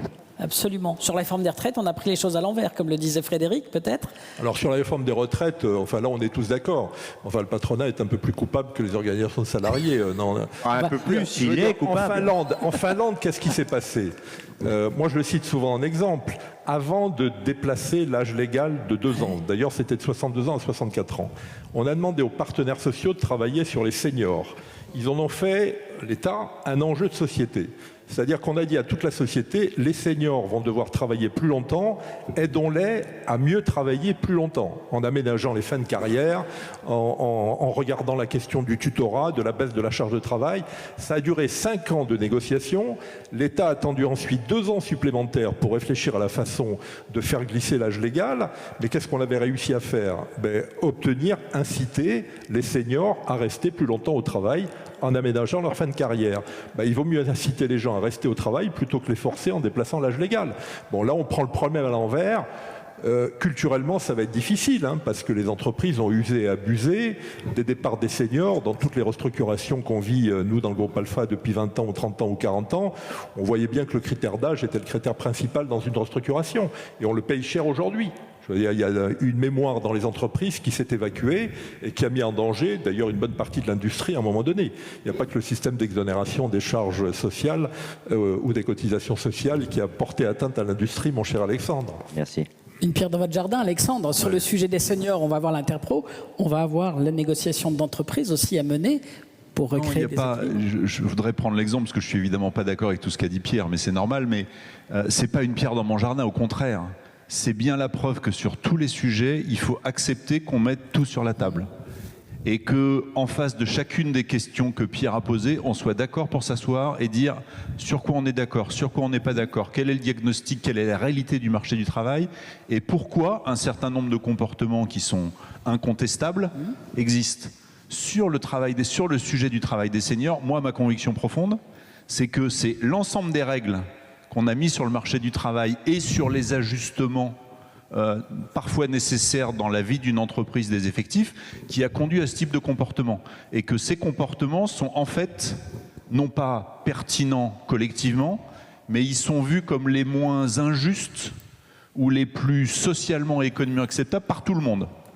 Parce que quand vous, dans une entreprise, vous devez vous ajuster économiquement, après on peut débattre, mais je laisse cette question dans une autre partie du débat, vous vous apercevez de quoi? C'est que c'est socialement, pour tout le monde, plus facile de se dire qu'on va se séparer de quelqu'un qui est à moins de 3 ans de la retraite, qui va pouvoir bénéficier de la filière senior, qui va être correctement protégé, qui souvent n'a plus de charge de famille, que d'aller chercher quelqu'un qui sera moins bien payé, donc s'il faut faire des économies, ça peut être un peu plus de monde, qui sera dans la pleine force de l'âge, qui aura encore des enfants en bas âge, et dont on ne sait pas à quelle vitesse il va retrouver du travail. Donc il y en a un qui est, par l'écosystème qu'on a mis en place, mieux protégé face à l'aléa inévitable lié à l'économie que l'autre. Donc se dire que les gens dans cette situation ne vont pas assez naturellement regarder là pour le faire, après ça a des effets sur le taux d'emploi. D'ailleurs on a bien vu quand on est passé de 60 à 62 et quand on a arrêté tous les dispositifs qui existaient sur les pré-retraites et tout ce qui était là aussi largement finalement financé, encouragé par l'État, on a bien vu que le taux d'emploi des 58-62 s'est mis à remonter. Donc il y a bien un effet des règles, mais après il ne faut pas s'arrêter là. Et donc il faut poser les briques de diagnostic sur la table. On évoquait le paritarisme de gestion et l'assurance chômage, mais je veux dire, c'est tellement exemplaire de ce qu'il faut faire et pas faire. On sait, quand on reprend l'histoire de l'assurance chômage, j'ai été 2 ans président et c'est un sujet que je connais. Quand est-ce que ça a commencé à mal se passer? En 2008, quand la crise financière arrive et que l'État dit « vous ne touchez pas aux règles ». Vu la crise qui arrive, vous ne touchez pas aux règles. Mais pas toucher aux règles quand une crise arrive comme ça, c'est constituer un déficit qui n'est pas une décision des partenaires sociaux.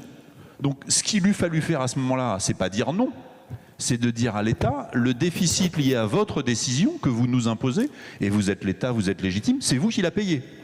Et si on continue, si on continue, tout ce qui est lié aux frontaliers, les négociations avec la gestion des frontaliers, c'est pas une responsabilité ni des partenaires sociaux ni de l'assurance chômage. C'est l'État qui définit les règles d'indemnisation des travailleurs frontaliers. Il se trouve que ça coûte, vu le côté assez favorable du régime français, ça coûte des centaines de millions tous les ans. C'est pas une charge qui est de la responsabilité des partenaires sociaux. Quand on fait la fusion des ACDIC avec Pôle emploi, si ma mémoire est bonne, c'est pas une décision des partenaires sociaux. Et on en profite pour piquer 10% des ressources, c'est-à-dire à peu près 2 fois le coût du réseau qu'on payait avant quand on gérait notre propre réseau de distribution. De nouveau, c'est pas une charge qui est de la responsabilité des partenaires sociaux. Donc le sujet, c'est pas est-ce que le paritarisme fonctionne ou ne fonctionne pas, c'est est-ce qu'il a un périmètre suffisamment autonome avec des principes de gestion qui sont partagés, et on négocie les paramètres. Alors, tant on est d'accord, tant on n'est pas d'accord, ça prend, comme ça a été très bien dit, parfois ça prend du temps. Est-ce qu'on constitue des réserves? Est-ce qu'on est d'accord que le régime est totalement contributif?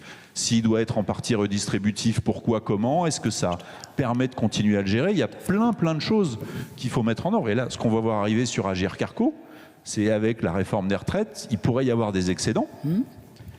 Qu'est-ce qu'on fait des excédents? L'État a déjà décidé. Il a dit les excédents, c'est les conséquences de ma réforme, donc je les récupère. Il y a 2 façons de les récupérer, ou bien je les prends dans Agir Carco, ou bien, entre guillemets, vous baissez les cotises et j'en monte une autre. Mais il y a plein d'autres conséquences de l'assurance chômage pour les salariés et les entreprises, donc qui va générer des coûts sur le fait qu'il y a des gens qui vont travailler plus longtemps, autour de la prévoyance. Il y a plein d'éléments qu'il faut prendre en compte. Donc je pense qu'on va arriver dans une période où la gestion de l'Agir Carco va être sans doute un petit peu plus compliquée. Julien, vous voulez réagir un tout petit mot sur le sujet des diagnostics partagés et du fait de tout mettre sous la table. Donc tout le monde est d'accord pour dire qu'il faut tout mettre sur la table et il faut des diagnostics partagés. Et ça amène à une forme de paritarisme qui existe, qui est le paritarisme d'expertise, on peut le dire ainsi. Alors, paritarisme, dans un sens très étendu, ce sont les hauts conseils qui se sont mis en place successivement, conseil d'orientation des retraites, haut conseil à l'avenir de l'assurance maladie, conseil d'orientation... Non. Attendez, avant de dire non, parce que vous allez dire, oui, on n'est pas qu'entre nous, parce qu'évidemment, sont aussi présents les autres, et les autres, c'est l'État, les autres sont les collectivités territoriales, les autres sont d'autres représentants, d'autres intérêts, par exemple, les associations familiales, mais si ça a été mis en place, c'est bien pour faire des diagnostics partagés et préparer des réformes substantielles. 2 remarques à cela, c'est que ça ne semble pas marcher de façon extraordinaire. Et deuxième chose, pour aller peut-être dans votre sens immédiatement, c'est que l'État est extrêmement présent pour gérer ces instances qui pourraient être des instances où les partenaires sociaux auraient plus d'influence, ne serait-ce qu'à par exemple les présider. Frédéric, sur le rôle des instances aussi d'expertise perturbée par l'intervenant tiers. Les hauts conseils, le conseil d'orientation des retraites et tout cela, bon, on est dans la prévision, on n'est pas dans le diagnostic partagé. Et là, en fait, on a voulu mettre un organe de contrôle, une lobby au-dessus du paritarisme. C'est pas autre chose. Alors, il y avait une demande des associations, il y avait une demande parfois des citoyens, alors surtout quand on les sollicitait. Mais si on prend assurance chômage, depuis 1958, c'est des conventions négociées entre partenaires sociaux. Celle dont parle Alexandre, on l'a négociée en 2017. 2008, Nicolas Sarkozy, président de la République, dit « On a moins subi la crise parce que nous avions des amortisseurs sociaux qui étaient l'assurance chômage et tout ce qu'il y avait autour. Pandémie, tu faisais allusion tout à l'heure, Emmanuel Macron dit la même chose. Sauf que juste après, on sort de cette crise, eh bien on veut mettre le modèle par terre. C'est incompréhensible. Que notre paritarisme évolue, on en est tous conscients. On ne gère pas... Alors, l'Agir qu'est l'ARCO, comme on gérait l'Agir il y a 75 ans. Et on est tous d'accord, y compris nous, de dire faisons évoluer notre paritarisme sur le périmètre, les critères. En fait, aujourd'hui, on est le plus souvent en défense plutôt qu'à l'attaque.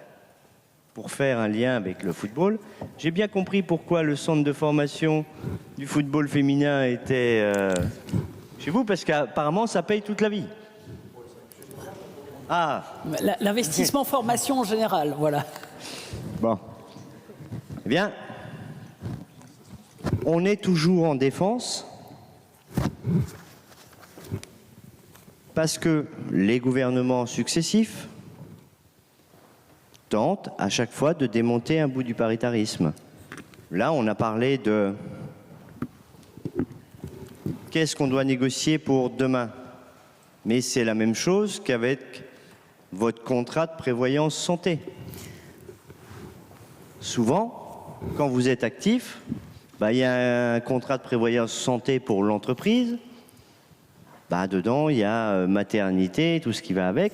Quand vous négociez votre contrat de santé, quand vous êtes en retraite, souvent maternité et tout cela, ça n'a rien à y faire. Donc, il faut enlever des critères et renégocier les contrats. Sur réforme des retraites, il y a un vrai sujet. Les groupes de protection sociale, les GPS, demain matin, eux vont être obligés de provisionner beaucoup plus,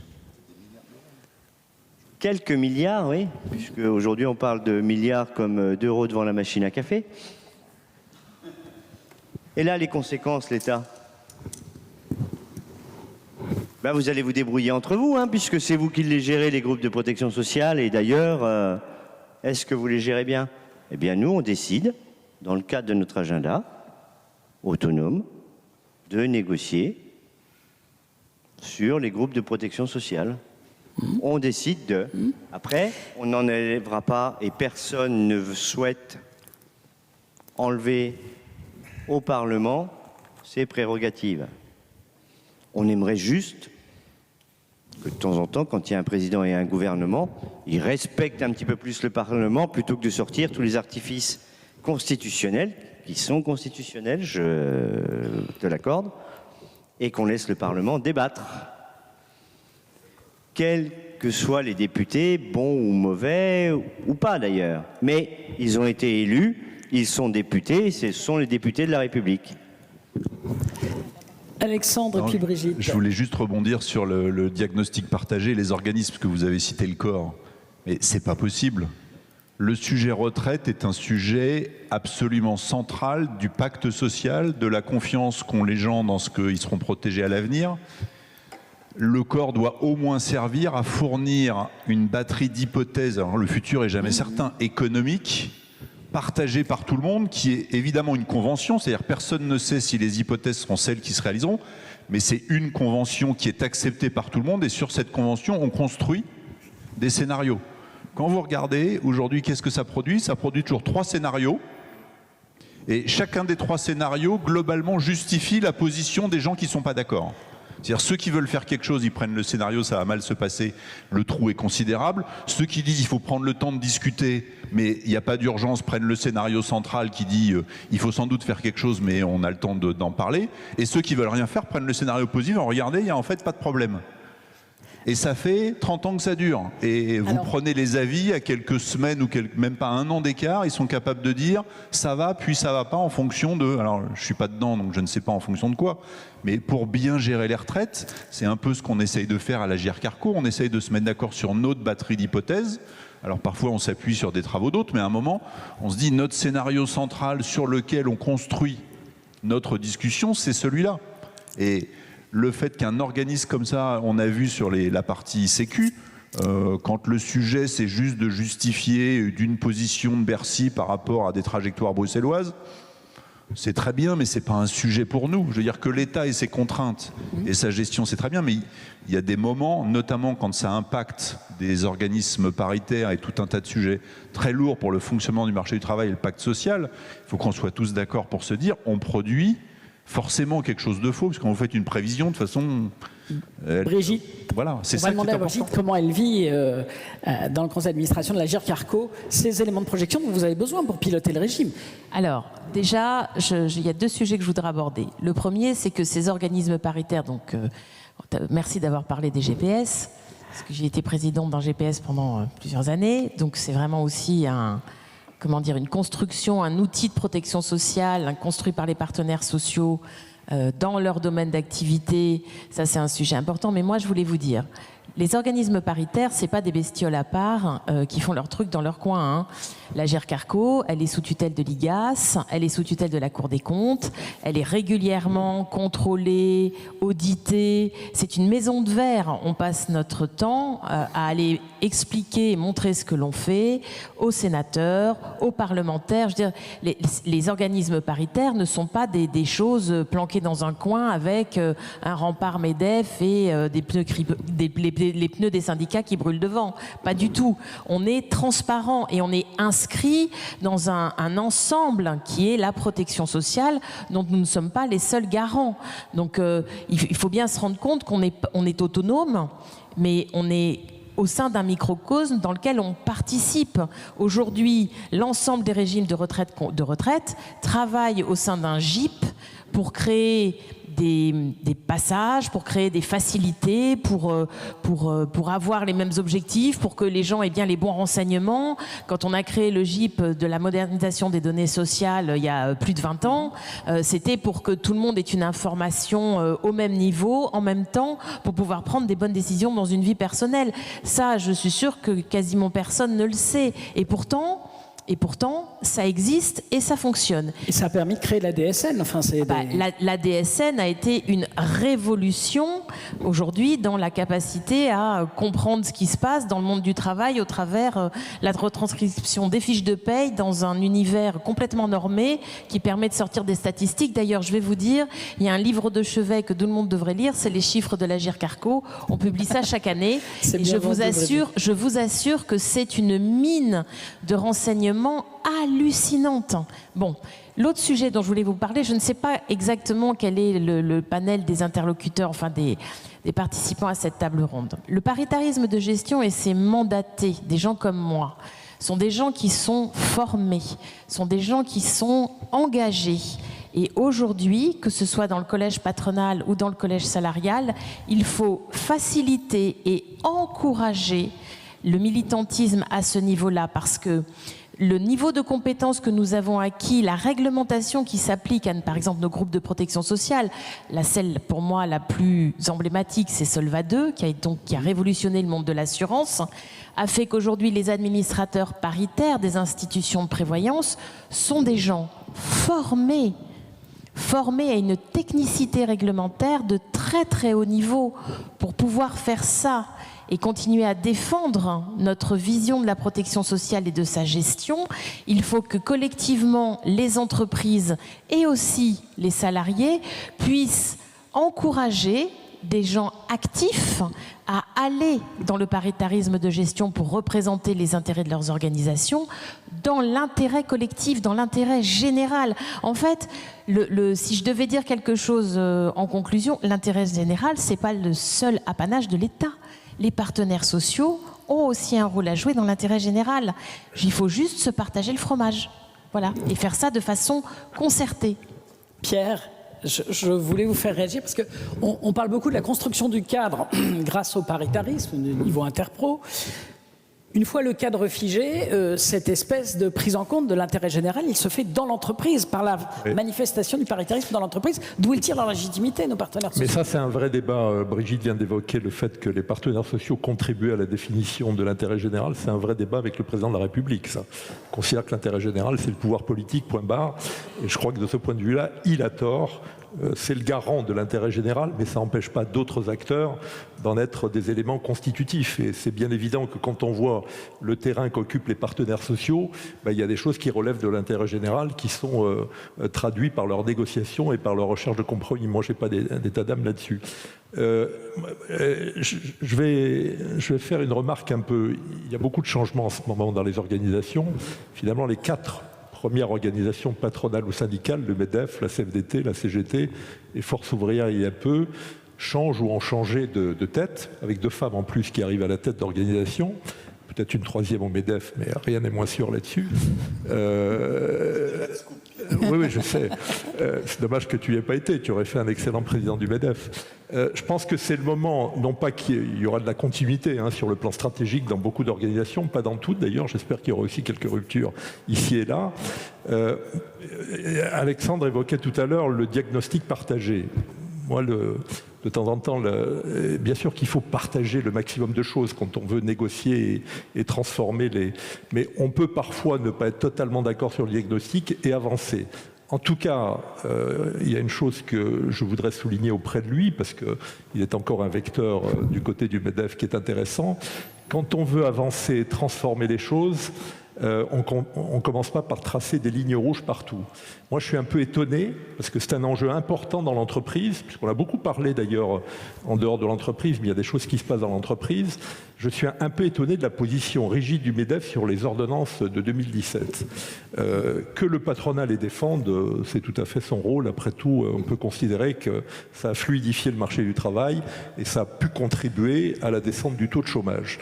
Que l'on dise que ça a facilité le dialogue social, quand 5 organisations syndicales disent le contraire, de la CFDT à la CGT en passant par Force ouvrière, la CFE-CGC, la CFTC et les autres qui sont encore considérées comme non représentatives, quand un certain nombre de DRH de grands groupes disent un petit peu la même chose, c'est un peu dommage qu'on ne modifie pas cela.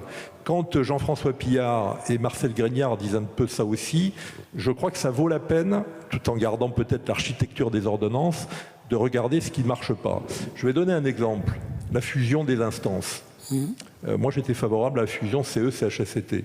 J'ai toujours considéré, enfin nous avons toujours considéré, je dis moi, mais le groupe Alpha, que mettre les délégués du personnel là-dedans, c'était une hérésie. On a perdu des capteurs de proximité, aussi bien d'ailleurs pour les forces syndicales que pour les directions d'entreprise. On peut toucher ça.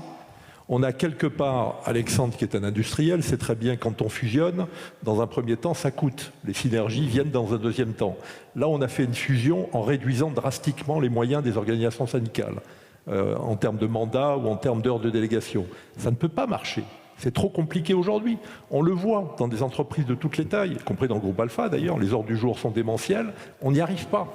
Bon, pourquoi ne pas se mettre autour de la table et dire à l'État, parce que c'est l'État là qui a pris l'initiative, c'est pas le patronat, c'est pas les organisations syndicales, corriger des choses qui font l'objet d'un compromis, d'un consensus entre les deux parties. Enfin, il faut qu'on aille sur tous les terrains.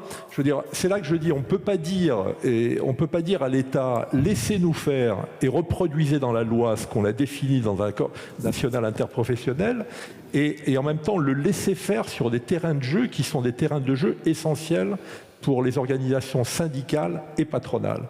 Encore une fois, la façon d'organiser le dialogue social, la façon de, par exemple, dire s'il faut une semaine de 4 jours, enfin, nous on a repris il y a 20 ans, on le sait ici, une filiale du groupe Usinor qui faisait la semaine de 4 jours. On l'a mis en cause, on a fait du temps choisi, 4 niveaux de temps, avec le salaire en proportion. Ça marche très bien, c'est du ressort de l'entreprise, des entreprises. Tant mieux si certaines vivent les 4 jours de façon sympathique. Il y a au moins un point sur lequel je suis d'accord avec Geoffroy Roux de Bézieux, c'est que si c'est pour mettre 35 heures en 4 jours au lieu de 5, on va développer les risques psychosociaux et on va dégrader les conditions de travail. Quand on concasse le temps comme ça sur un laps de temps plus court, on est à peu près sûr du résultat. Donc il y a des terrains sur lesquels il faut ne pas laisser l'État s'en emparer. Pourquoi le patronat sur un terrain qui pour moi est essentiel, l'organisation du paritarisme d'entreprise, du dialogue social d'entreprise? Pourquoi le patronat et les syndicats ne se mettent pas d'accord ensemble pour dire ils ne seront pas d'accord sur tout? Il faut corriger les ordonnances. Je suis persuadé, on est dans un moment important pour le paritarisme, le dialogue social, la négociation collective. J'espère que les syndicats qui ont gagné en crédibilité dans la réforme de retraite, parce qu'ils ont joué une intersyndicale puissante, j'espère qu'ils vont retrouver leur autonomie, parce que c'est nécessaire, tout en gardant ce process d'intersyndical qui a été très utile. Alors, il n'a pas payé sur les retraites, parce que l'État est sourd, mais il a été très utile pour affirmer leur crédibilité. Donc j'espère qu'on aura droit à ça, parce que c'est important pour avancer sur des compromis de qualité. Et j'espère que le patronat entendra un message, encore une fois, qui est porté unanimement par les syndicats, par beaucoup de consultants, et pas seulement par des consultants auprès des CSE, par des consultants auprès des directions d'entreprise, et par une bonne partie des DRH. J'espère qu'il entendra ce message-là, parce qu'il est important pour développer ce dialogue social de qualité et avancer sur des compromis qui vont être extrêmement importants. La transition écologique va coûter cher. Et quand je dis va coûter cher, je ne parle pas simplement aux enjeux de financement des investissements. Elle va coûter cher en termes de choc social, en termes de gestion des transitions professionnelles. On a besoin d'un système de formation qui tienne la route. France Compétences va devoir aussi rendre des comptes. Quand ça a été géré un peu plus par la puissance publique que par les partenaires sociaux, on a beaucoup critiqué les partenaires sociaux, moi le premier. Il y a peut-être aussi des choses à critiquer dans la façon dont France Compétences est gérée aujourd'hui. Donc il y a des compromis à passer. Il faut que le diagnostic partagé qui était cher, mon cher Alexandre, concerne tous les périmètres qui intéressent les organisations syndicales et patronales et surtout les salariés et les entreprises. On ouvre une fois ou pas? Alors, je pense que pour répondre complètement à Pierre, il faudrait un deuxième débat d'1 heure et j'ai aucun problème pour qu'on le réorganise à l'avenir. Je voudrais le remercier pour ses mots gentils, même si j'en suis sûr de la flatterie. Je ne suis que président de France Industrie, j'en suis très heureux. Juste un mot sur le sujet dialogue social. Il se trouve que ma première expérience patronale, ça a été négociateur de la réforme du dialogue social en 2014, qu'on a amené tout près d'un accord, et qui a buté sur un sujet qui était justement la taille des instances représentatives dans les entreprises de moins de 250 qui étaient éligibles à la DUP, qui existait déjà. Et en fait, pour avoir une règle simple, l'idée c'était que le système de la DUP s'applique aussi dans les établissements de groupes plus grands qui faisaient moins de 250. La DUP, et la délégation unique du personnel. Voilà. Et il se trouve que c'est un sujet qu'on a, et j'en prends ma part de responsabilité, découverte très tard dans la négociation, c'est-à-dire que c'est un point de blocage qui est apparu quasiment au moment où on devait conclure, et que le temps qui nous restait par rapport à l'échéance du gouvernement et l'état de la discussion, on n'a pas réussi à le surmonter. C'est-à-dire que le patronat ne pouvait pas imaginer qu'on se mette au-dessus pour qu'on produise quelque chose qui générait plus de représentants que ce qui existait. Et les syndicats avaient du mal à accepter que si on prenait la DUP, y compris dans les établissements qui n'étaient pas éligibles, ça faisait une baisse sensible et on n'a pas eu le temps d'instruire, de faire la pédagogie et l'accompagnement. Et donc on a échoué. Je pense que ce sujet aurait été beaucoup plus facile à instruire si on y était arrivé ce jour-là, mais on n'a pas réussi. Et la deuxième chose, c'est qu'il ne faut pas confondre les lignes rouges quand on s'assoit avec les syndicats dans une négo et les lignes rouges quand on est en concertation, en dialogue avec l'État, qui évoque le fait qu'il pourrait rouvrir ou pas tel ou tel sujet. Et autant dans le deuxième cas, il est très clair qu'il faut dire, nous, ça, si c'est votre décision, nous on considère que ça ne doit pas bouger, et ça je pense que tout le monde le fait, les organisations syndicales comme patronales. En revanche, je partage totalement l'idée que quand on est d'accord pour ouvrir un sujet, on l'ouvre sans tabou, et c'est-à-dire qu'on a nos convictions. Il est normal de partager avec nos interlocuteurs que sur ces sujets, si on veut les déplacer, on sera dans des endroits où ce sera dur, et là aussi c'est pas des lignes rouges au sens je veux pas en entendre parler, je veux pas en parler, mais il faut être clair avec ses interlocuteurs que sur ces sujets ça va être compliqué d'emporter l'adhésion de l'organisation, mais je pense qu'il ne faut pas confondre les deux. Il y a les lignes rouges dans le lobbying et l'échange avec l'État quand un sujet est ouvert, et là il faut être clair avec tout le monde, ça c'est non. Et il y a le sujet où on met tout sur la table et on cherche des nouveaux équilibres, et peut-être que le résultat de cet échange peut amener des lignes rouges des deux côtés à bouger. Donc avec beaucoup de précautions, pas de fermeture Jamais. absolue dans la négociation. De mon côté, il le sait Pierre, jamais. Un mot Frédéric, peut-être, tout n'est pas fermé et le paritarisme encore à vivre. Alors un mot, ligne rouge ou pas ligne rouge d'ailleurs, mais le président actuel du MEDEF qui finit bientôt était coutumier de ces tribunes dans la presse écrite. Une fois même, il avait critiqué le paritarisme et expliqué que le MEDEF ne prendrait plus l'argent du paritarisme pour fonctionner. C'était charmant. On avait un conseil d'administration de la GFPN, Fonds de financement du paritarisme national. On n'en parle pas. Voilà un système paritaire peu connu, mais qui fonctionne. C'est le financement des organisations avec un système très cadré, accepté collectivement. Oui. Et j'étais le président de la GFPN et j'avais un vice-président MEDEF qui, après la tribune de Geoffroy Roux de Bézieux, je le laisse s'asseoir en conseil d'administration, je l'avais prévenu un petit peu avant, et je lui demande sa démission en tant que vice-président, puisque le président du MEDEF en campagne expliquait que le paritarisme c'était terminé et qu'il fallait arrêter. Dans la métallurgie, on sait que Frédéric est parfois taquin. Ah oui, très. Bon. Ce même vice-président avait demandé à Alexandre à une époque s'il pourrait arriver à travaillé avec moi, puisque Alexandre et moi, nous venons de la même branche. Bon. C'est ce qu'on appelle de la communication. La communication des uns et des autres, ça ne fait pas le fond. Là, je vous ai amené un petit truc que je trimballe un peu partout, mais moi, je ne le vends pas. Contrairement à certains qui vendent des livres. Oh, c'est noble aussi. Hein. Non, il est taquin. Hein. Il est taquin. Non, je ne parlais pas de celui-là. Revendication force ouvrière que j'ai déposée à la Première ministre le 16 mai. Elle l'a acheté? Non. Alors, je lui ai offert aussi un badge retrait. Parce que ça faisait un an qu'elle était à Matignon. Non, elle ne l'a pas porté. Dans nos revendications, puisque certains disent c'est des lignes rouges, les ordonnances, on a dit vous les avez publiées par ordonnance, vous devez les défaire par ordonnance. Et on a demandé à la Première ministre, à l'exécutif, de revenir sur les ordonnances travail, sur la partie instance représentative du personnel. Mes autres collègues numéro 1 ont fait la même chose sur les ordonnances. Alors, Elisabeth Borne, qui est plutôt prudente, mais un interlocuteur fiable, a dit, bon, vous n'êtes pas tous tout à fait d'accord sur le L1, comment est-ce qu'on fait pour les ordonnances? Et on lui a tous répondu en même temps en disant, si le patronat ne veut pas en discuter, c'est à vous de les démonter, puisque c'est vous qui les avez construites. Voilà. Le message est passé. Il ne faut jamais fermer complètement la porte. On l'a bien compris de part et d'autre. Hein. C'est une bonne démonstration d'ailleurs de la puissance du paritarisme. C'est qu'en fait, derrière les éléments de communication, il n'y a pas de fermeture. Julien, vous aviez un mot ?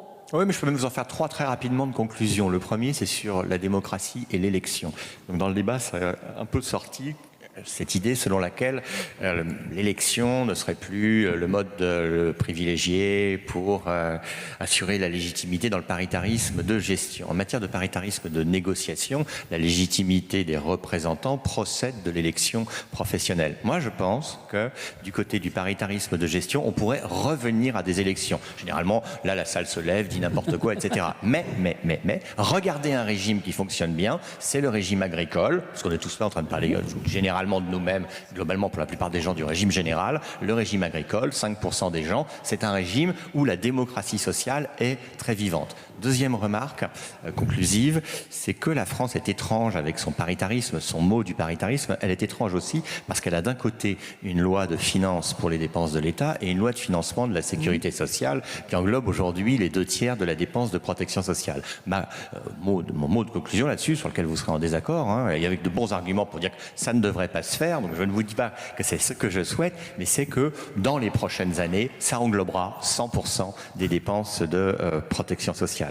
Et mon tout dernier mot de conclusion, c'est que je suis d'accord pour changer le titre de cette fresque. Ça n'est pas l'État harponnant les partenaires sociaux, mais c'est l'État à la chasse, l'État chassant toutes les ressources de la protection sociale. Ça devrait vous aller.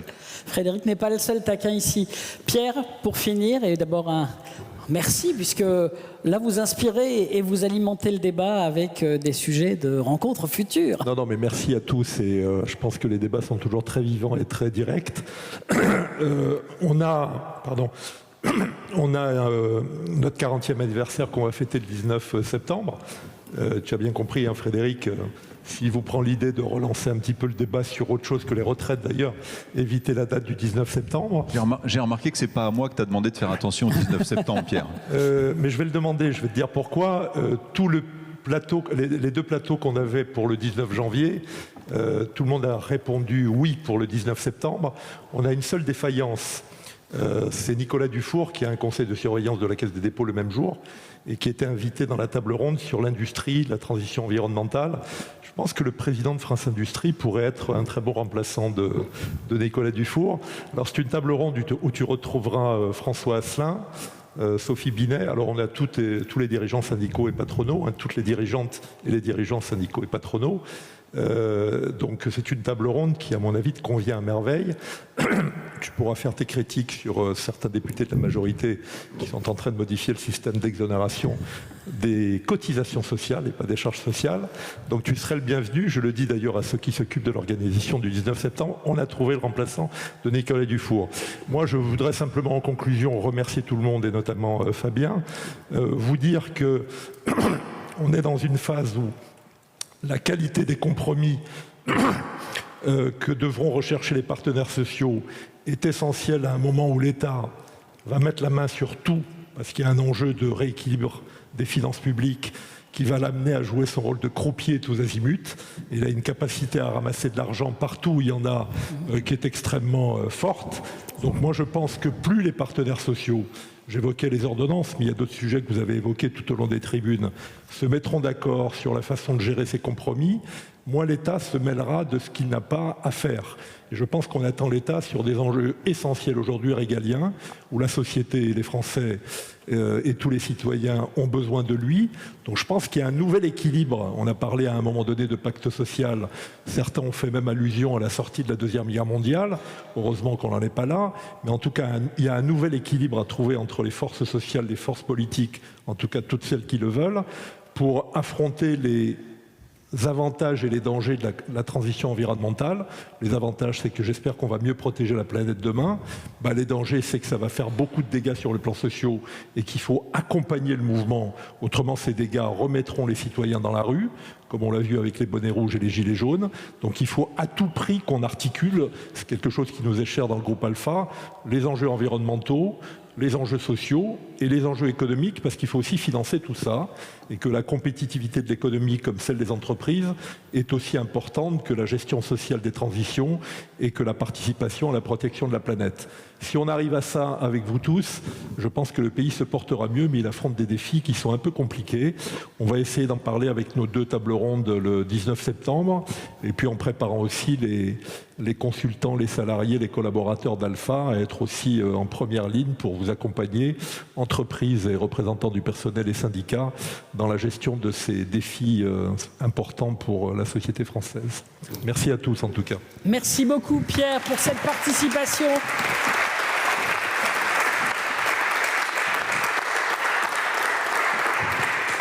Donc, merci pour cette alimentation du débat public. Merci à Pierre, merci à Estelle, merci aux équipes. Au passage, un petit clin d'œil, on vous donne la date du 19 septembre et je vous renvoie à un petit ouvrage parce qu'il y a quand même 40 ans d'histoire, de parcours et de contribution à la démocratie sociale qui sont celles de toute l'histoire du groupe Alpha. Donc, merci et merci d'applaudir nos intervenants, Julien Damon, Frédéric Souillot, Brigitte Pisa et Alexandre Sobo. Merci à tous.